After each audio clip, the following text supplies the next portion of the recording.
You've seen Japan through the lens of postcards, cherry blossoms glowing under Tokyo's skyline, ancient shrines whispering old secrets, and bullet trains slicing through misty mountains. But behind that polished image of serenity and innovation lies a side of Japan few outsiders ever witness, one of silence, shame, and shadows. It's a world where tattoos can cost you entry into a public bath, where the streets at night cradle the exhausted bodies of overworked men, and where disappearing without a trace has become a quiet form of freedom. This is the unseen Japan, beautiful, brilliant, and broken all at once. For centuries, Japan has balanced honor and restraint, but that same discipline created a society where secrets thrive. To understand its darker corners, you have to start with an organization older than most governments, the Yakuza. They've been around since 1612, first emerging from groups of wandering gamblers and rogue samurai known as Ronin. When Japan outlawed sword-bearing warriors, many of these men turned to the underground to survive, forming what became the Yakuza clans. They built their own code of honor, mirroring samurai rituals, loyalty, discipline, and punishment for failure. But loyalty came at a brutal price. One wrong move, one betrayal, and a man would have to prove remorse through yubitsume, slicing off a part of his pinky finger. To outsiders, it's horrifying. To them, it's tradition. At their peak in the 1960s, there were over 180,000 members spread across Japan, influencing everything from politics to entertainment.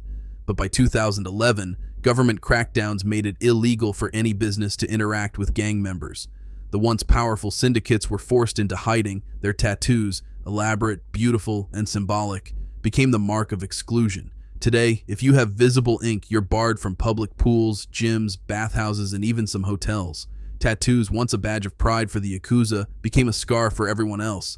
But this fear of ink isn't just about crime. It goes back to the Edo period, when criminals were punished with tattoos that branded their shame forever. Even sex workers once used tattoos to show loyalty to lovers, a devotion that often ended in tragedy. So while Japan legalized tattoos again in 1948, the stigma never left. Walk into a traditional hot spring with a sleeve tattoo today, and you'll feel the quiet stares that say, "You don't belong here."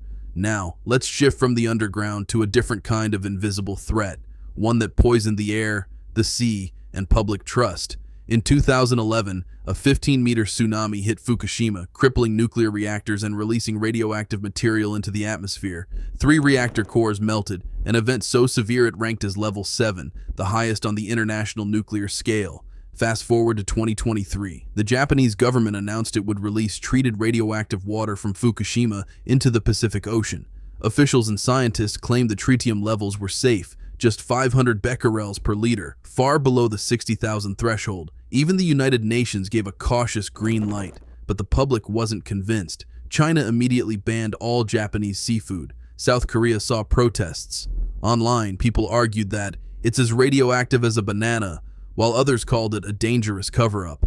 In an almost theatrical gesture, Prime Minister Fumio Kishida tried to prove its safety by eating fish caught in Fukushima, cameras rolling, of course. Yet, irony struck back hard. Reports later showed that China's own nuclear plants released 3 times more tritium than Fukushima ever did. South Korea wasn't far behind. It's moments like these that show the paradox of Japan, a nation that's both hyper-disciplined and deeply distrustful of itself. But not all of Japan's darkness lies in its reactors or underworld. Some of it sits quietly inside small, themed cafes where loneliness wears a smile. In Tokyo's Akihabara district, maid cafes are everywhere, a fantasy world where waitresses in frilly dresses call customers master and pretend to be your personal servant. It sounds harmless, even cute, but behind those pastel-colored walls, pressure brews. Maids are expected to stay thin, cheerful, and obedient, no matter the mental toll. Panic attacks during shifts aren't uncommon. Foreign workers are often placed at the bottom of the hierarchy. Meanwhile, online forums sexualize them relentlessly, turning what was meant to be escapism into exploitation. The cafes mirror something deeper about Japan's struggle with intimacy, where affection is commodified and connection comes with a price tag. And then there are the salarymen, the silent soldiers of Japan's corporate machine. Every morning, millions of them march into trains packed so tight that government staff are hired just to push people inside. They work 12, sometimes 18 hours a day, bound by loyalty to companies that rarely remember their names. They call them Kaisha no Inu, company dogs, or Shachiku, corporate livestock. They grind through spreadsheets and meetings until midnight, then drown exhaustion in cheap beer before catching the last train home. Many never make it. They collapse on benches, sleep on sidewalks, or simply never wake up again. This culture of overwork birthed a word that shouldn't exist, Karoshi, death by overworking. The first recorded case was in 1969, when a 29-year-old man at a newspaper company died of a stroke after working too many hours. Since then, it's become an unspoken epidemic. But when the pressure becomes unbearable, some choose a different escape. In Japan, disappearing has a name, Jouhatsu, which literally means evaporation. Tens of thousands vanish every year, leaving families, jobs, and identities behind. Some hire companies that specialize in helping them disappear, packing their lives into silence. They move to remote towns, change names, and start again, ghosts living among the living. Japan's darkness isn't just in its exhaustion, it's in its quiet intolerance too. Nearly 99% of Japan's population is ethnically Japanese. The few who aren't, the hafu or half-Japanese, often grow up feeling like they belong nowhere. Many are admired for their looks but rejected for their bloodline. If you're half Korean or Chinese, discrimination can be brutal. History still lingers from Japan's colonization of those nations. Black and mixed-race Japanese face their own stereotypes, labeled as entertainers, athletes, or outsiders, even when they're born and raised there. Japan's politeness can sometimes feel like a wall, soft on the surface but impossible to break through.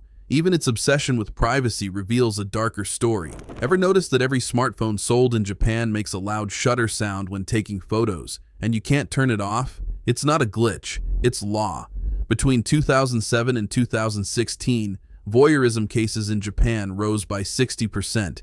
Hidden cameras in subways, changing rooms, and schools became a national scandal. So to combat this, Japan forced all phone manufacturers, including Apple, to disable silent photo options. It's one of those small quirks of life in Japan that makes sense only when you know the shadows behind it. Yet even in its darkness, Japan finds ways to create and to innovate.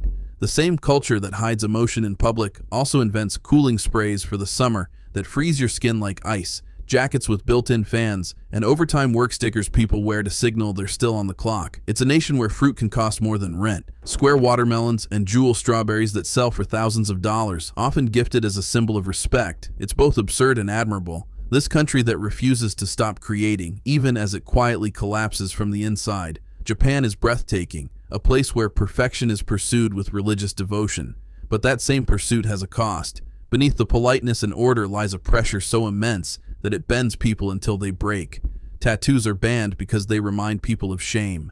Nuclear water is released to maintain control. Men die at their desks because they don't know how to stop. Women smile through tears in maid cafes because the performance never ends. And yet, Japan endures. It endures through beauty and burden, through rituals and resilience. The same spirit that built bullet trains and anime empires still burns beneath the surface. It's a country where even in the darkest alley, you'll find a vending machine glowing with quiet defiance, offering a warm can of coffee to anyone still awake, still working, still trying. That's the real Japan, not just the land of cherry blossoms, but of scars, survival, and silent strength.